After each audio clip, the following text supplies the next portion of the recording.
You're watching Global Insight, where we speak to experts from around the world on issues making headlines. I'm Young.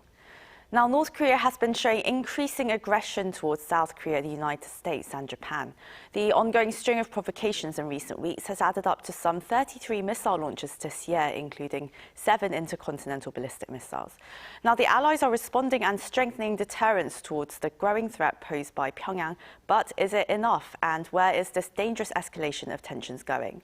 To answer these questions, we're joined by Kim Hyun-wook, Professor and Director General at the Korea National Diplomatic Academy, and Bruce Bennett, Policy Analyst of RAND Corporation. Thank you both so much for joining us this morning. And, well, let's start with you first, Professor Kim. Now, North Korea, it's getting more and more belligerent, it seems, by the day. And to what point do you think that the regime is going to escalate tensions? And in that regard, what do you think was the motivation for its recent string of provocations? I think, North Korea first has a tremendous economic situation inside due to COVID and sanctions. I think, economic situations should be terrible. It failed a 5-year economic development program and initiated another 5-year development program. So I'm not sure how it will be successful. But secondly, I think, its aim of all these military provocations is not mainly in dealing with the U.S. or South Korea, but I think it is trying to be a nuclear state recognized by the international community. It wants to change the games of nuclear games with the international community. Before, the game was that North Korea should be denuclearized, but now North Korea wants to be recognized as a nuclear state and wants to change the game from a unilateral denuclearization to a mutual arms control with the United States and all other nuclear states. Maybe if this goes on, I think it can use these situations as a barter with the United States or South Korea.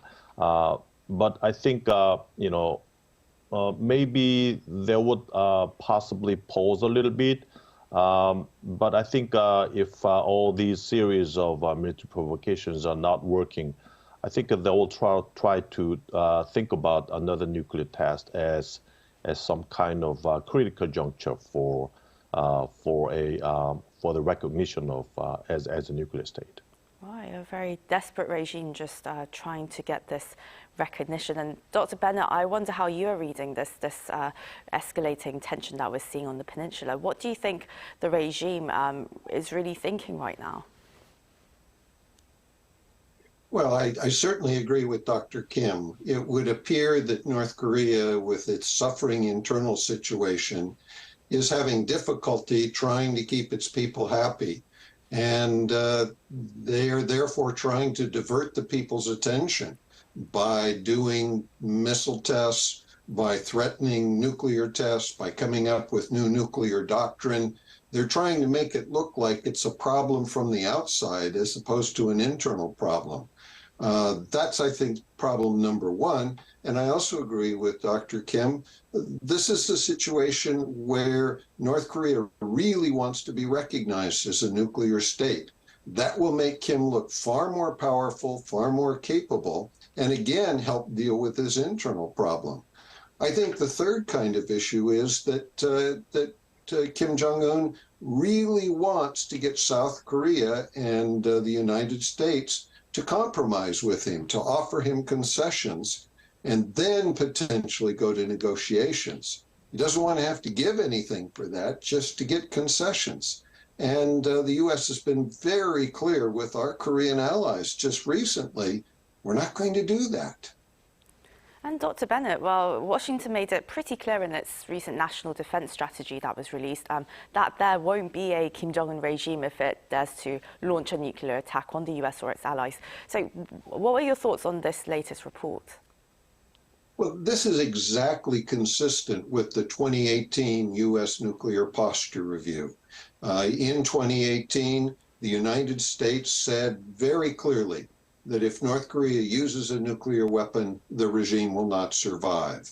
with the new nuclear posture review that was just published along with the national defense strategy, it reiterated this same claim. Now, that's important because that means both Democrat and Republican administrations are thinking identically. This is not a case where Kim can split the United States politically.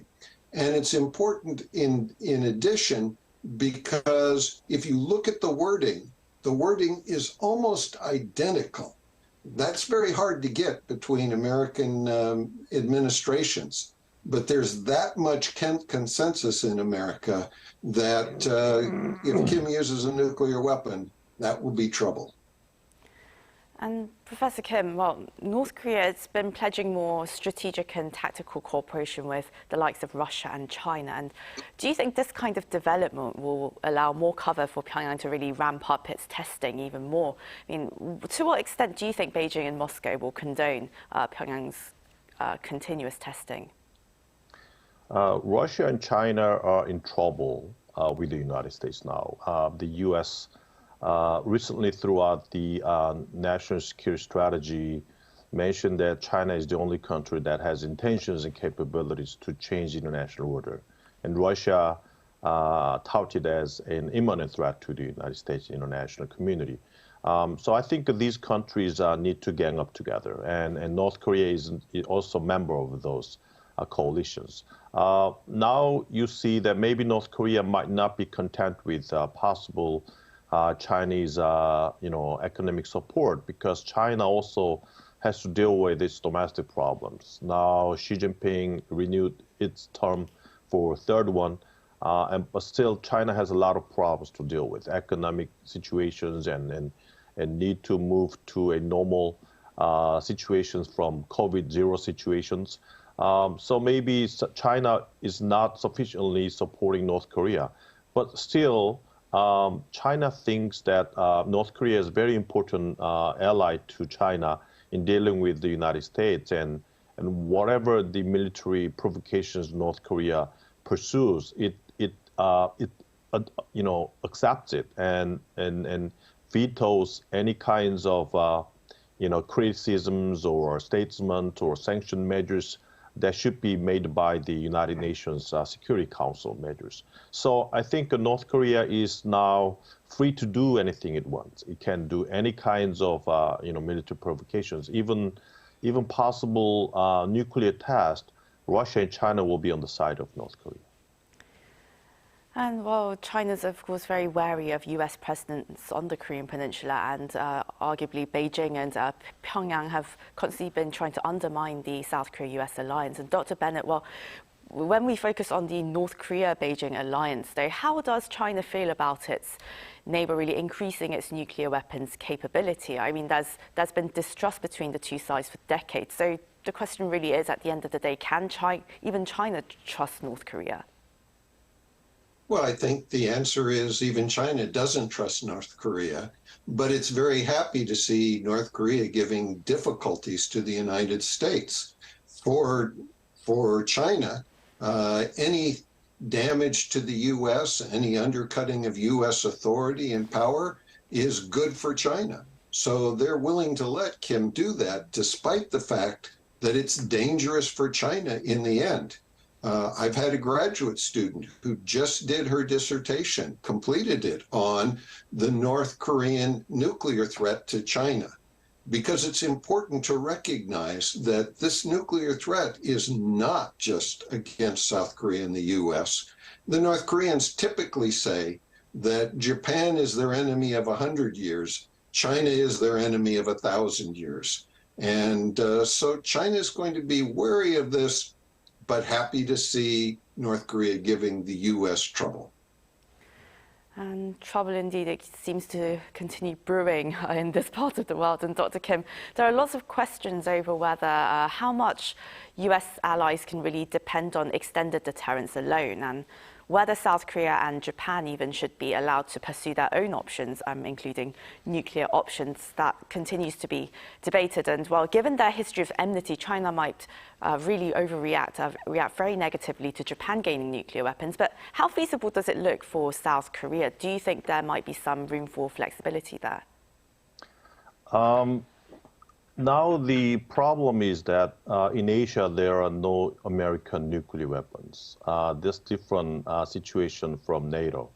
Whenever Russia, possibly use tactical nuclear weapons, NATO has options to deal with it with massive conventional weapon systems or tactical nuclear weapons. But in Asia, we don't have any nuclear weapons. But Japan, I don't think they will try to be nuclear because domestically, nuclear option is not an option for Japanese government and public. They might want to have a nuclear weapon somewhere else, like in Guam, and possibly Japan wants to have a American nuclear option to deal with China.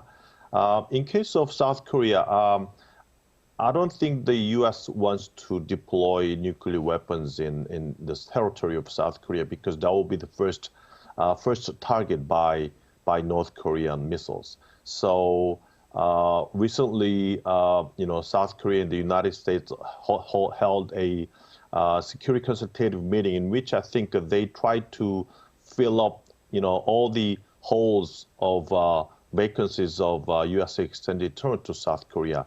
By specific measures, but I'm not sure if that will be sufficient. The U.S. Strategic assets can be anytime be deployed to the Korean Peninsula, but that doesn't mean that nuclear umbrella is all the time present in Asia. So I think this is some kinds of problems that two countries need to solve in the near future. Very concerning as we're seeing rapid developments in North Korean, Russian, Chinese technology. And Professor Kim, now we're hearing more and more about integrated deterrence. So what exactly would this involve and what kind of discussions are needed going forward? Deterrence is a concept in the military concept of the United States now. The U.S. does not have enough defense budget to deploy its military capabilities to every corner of the world now. And based upon the concept of dynamic force employment, the U.S. wants its forces to be deployed quickly to any area that needs its forces to be, ganged together. So I think what U.S. wants is to have all the deterrence measures in the world to be integrated so that it can be swiftly and dynamically deter any specific area and contingency. For example, if China invades Taiwan and Taiwan contingency happens, maybe European and also U.S. forces in Europe or Japan and South Korea, I think part of them will be dynamically and swiftly, deployed to that area. It's a little bit much quicker deployment concept compared to the strategic flexibility concept that was before. And Dr. Bennett, how are you envisioning this integrated deterrence? What would it look like? Well, we have to recognize that for decades, the United States commanders in Korea have been testifying to the U.S. Congress that they can defeat any North Korean attack. If North Korea attacks with conventional weapons, they're going to lose. It's just really that simple. So they have been going with nuclear weapons in part for warfighting purposes. For the United States, that means we have to transition back to the arrangements we had in Europe back during the Cold War. In the 1980s, we had nuclear conventional integration. We were prepared to fight a war on the ground using both nuclear and conventional weapons simultaneously. That's an important change, and it's not just an offensive kind of issue, it's also defensive. For example, South Korea has relatively few airfields. It needs dispersal bases where aircraft can be dispersed during a threat time so that North Korea can't destroy them at the airfields with nuclear weapons. So these are many considerations that the U.S. is pursuing right now. And I think we're going to see a lot of transition back to the concepts of the 1980s. Well, hopefully we'll hear of a lot of developments in the weeks to come. And, well, this is where we'll have to wrap up the interview today. But thank you very much, Kim Jong-un, Professor and Director General at the Korea National Diplomatic Academy, and Bruce Bennett, Policy Analyst of RAND Corporation. Thank you very much, Professor Kim and Dr. Bennett, for joining us today. Thank you. So thank you to our viewers, as always, for watching. Global Insight will be back on Wednesday, South Korea time. Do join us then. Have a lovely day wherever you are. Goodbye.